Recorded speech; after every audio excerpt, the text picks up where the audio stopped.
নমস্কার বন্ধুরা, অসীমার রান্নাঘরে আপনাদের সবার স্বাগত। আজকে জয় মাতা দির নাম করে রান্নাটা শুরু করছি।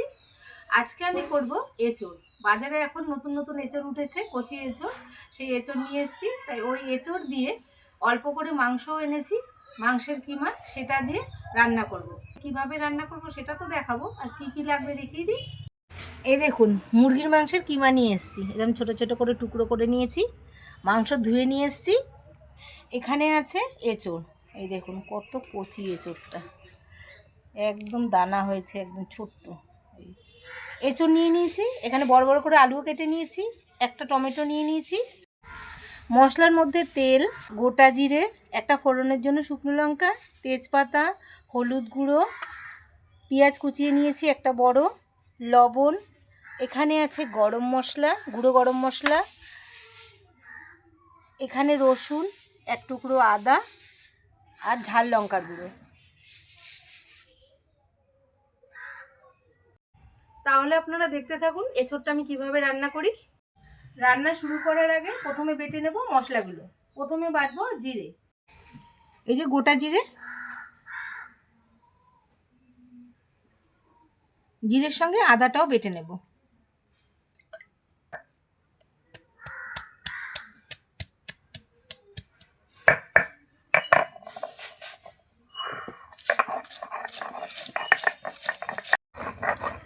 আদা জিরেটা একটু বেটে নিয়েছি। রসুন নিয়ে নেব, এই যে রসুন, রসুনটাও বেটে নেব।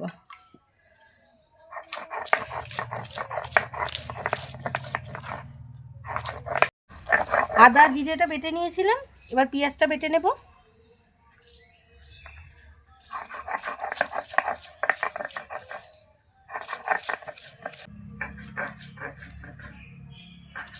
পেঁয়াজটা আমার বাটা হয়ে গেছে, তুলে নেব।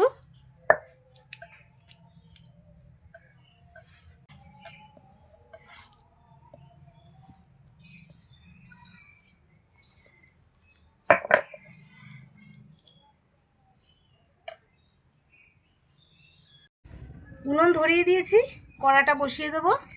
ওদিকে আমার মশলা বাটাও হয়ে গেছে।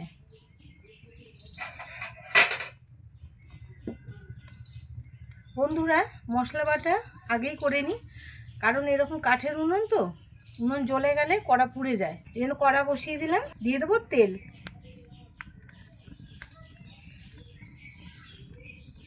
কিমাগুলো একটু ভেজে নেব, তেলটা গরম হোক তারপরে দেবো। কড়াইতে তেল দিয়ে দিয়েছি, তেলটা গরম হতে থাক। লবণ হলুদ মাখিয়ে নেব, মাংসের কিমাতে একটু লবণ হলুদ মাখিয়ে নেব। দিয়ে দিলাম হলুদ, দেবো লবণ। মাখানো হয়ে গেছে, এদিকে তেলও গরম হয়ে গেছে, দিয়ে দিচ্ছি।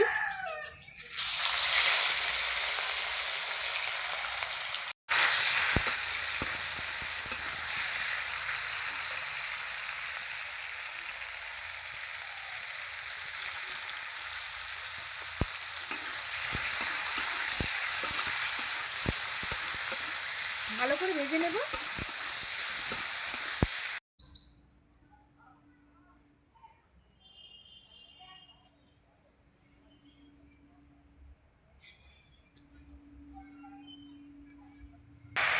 মাংসটা আমার ভাজা হয়ে গেছে, তুলে নিচ্ছি।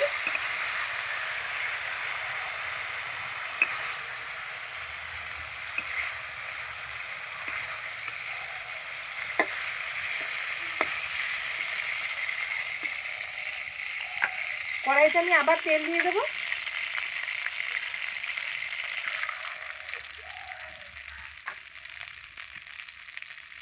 এঁচোড়টা রান্না করে নেব, আমি আরেকটু তেল দেবো। তেল দিয়ে দিলাম, ফোড়নে দেবো তেজপাতা, শুকনো লঙ্কা, একটা তেজপাতা, একটা শুকনো লঙ্কা,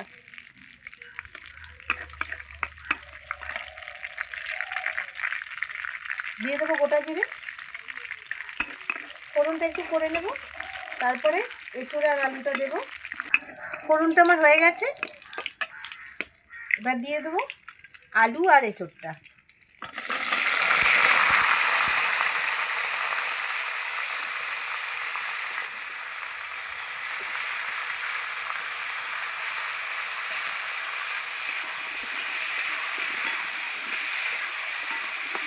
দিয়ে দেবো লবণ, লবণ দেবো, হলুদ, লবণ হলুদ দিয়ে ভালো করে ভেজে নেব এঁচোড় আর আলুটাকে। আলু আর এঁচোড়টা লাল লাল করে ভাজবো, ঢাকা দিয়ে দেবো, তাড়াতাড়ি ভাজা হয়ে যাবে। ঢাকাটা তুলে নেব, ঢাকা দিয়ে দিয়ে এই মাঝে মাঝে নেড়ে চেড়ে এঁচোড় আর আলুটাকে ভেজে নিয়েছি। এবার মশলা দেব। প্রথমে দেব বাটা মশলা। এখানে বাটা আছে পেঁয়াজ, আদা, রসুন, জিরে, এটা দিয়ে দেব। দিয়ে দেবো লঙ্কার গুঁড়ো,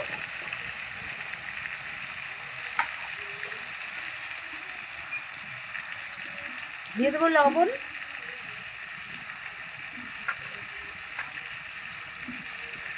দিয়ে দেবো হলুদ,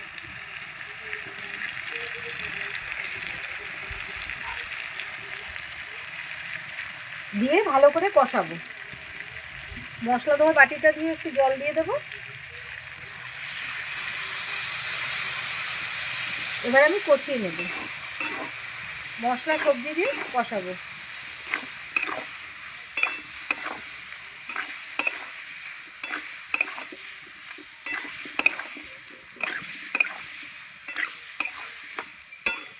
সময় নিয়ে একটু কষাবো।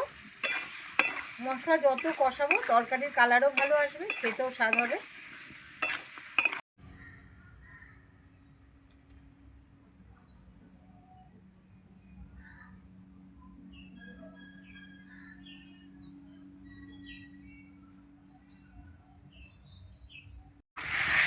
সবজির সঙ্গে ভালো করে কষিয়ে নিয়েছি। এবার দিয়ে দেবো মাংসের ভাজা কিমাটা, দিয়ে দিচ্ছি।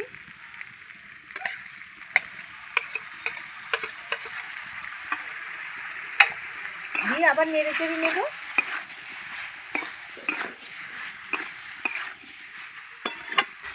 কত সুন্দর কষানো হয়েছে আলু দিয়ে।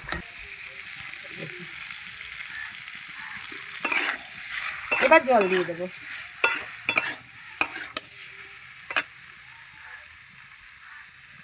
জল দিয়ে দিচ্ছি, জল দিয়ে দিলাম।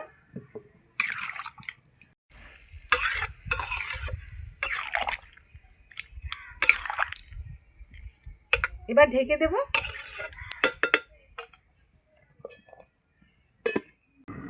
ঢাকাটা তুলে একবার দেখব, কত সুন্দর ফুটছে।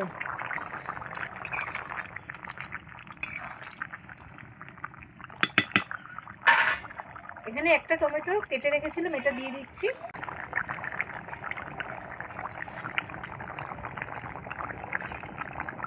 টমেটো দেওয়ার পর একটু নেড়ে দিলাম। এবার ঢেকে দেব। ঢাকাটা তুলে নেব। তরকারিটা আমার হয়ে গেছে, আলু আর এঁচোড় সিদ্ধ হয়ে গেছে। দিয়ে দেবো গরম মশলা। এই যে গরম মশলা নিয়েছি, দিয়ে দিচ্ছি।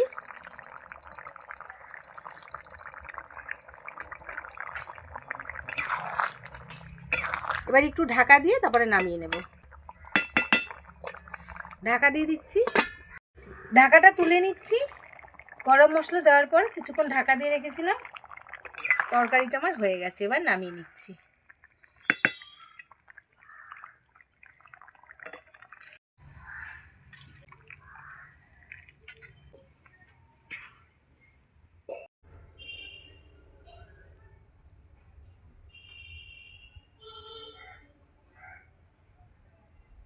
বন্ধুরা, এই যে আমার মাংসের কিমা দিয়ে এঁচোড় আমার রেডি। রান্নাটা কত সুন্দর হয়েছে দেখুন, দারুণ কালারটা এসছে। কালার তো আসবে, শুকনো লঙ্কা দেওয়া আছে, খেতেও কিন্তু খুব স্বাদ হয়। এইভাবে একবার আমি রান্না করে দেখেছি, দারুণ খেতে লাগে। তাহলে তো দেখলেন এঁচোড় দিয়ে মাংসের কিমা দিয়ে কীভাবে রান্না করলাম। আপনারাও বাড়িতে অবশ্যই একবার রান্না করে খেয়ে দেখবেন, ভালো লাগবে। আমি ঘরে এর আগে একবার করেছিলাম, তাই আজকে ভাবলাম আপনাদের সঙ্গে রান্না করে শেয়ার করি। আর আমার চ্যানেলটাকে ভালো লাগলে লাইক করবেন, সাবস্ক্রাইব করে দেবেন, শেয়ার করে দেবেন। এরকম নিত্য নতুন রান্না পেতে গেলে আমার সঙ্গে থাকতে হবে, চ্যানেলটাকে সাবস্ক্রাইব করে আমার পাশে থাকতে হবে, আর আমার ভিডিওগুলো প্রথম থেকে শেষ পর্যন্ত দেখতে হবে। আর আমার সঙ্গে এতক্ষণ থাকার জন্য অনেক অনেক ধন্যবাদ। নমস্কার, জয় মাতা দি।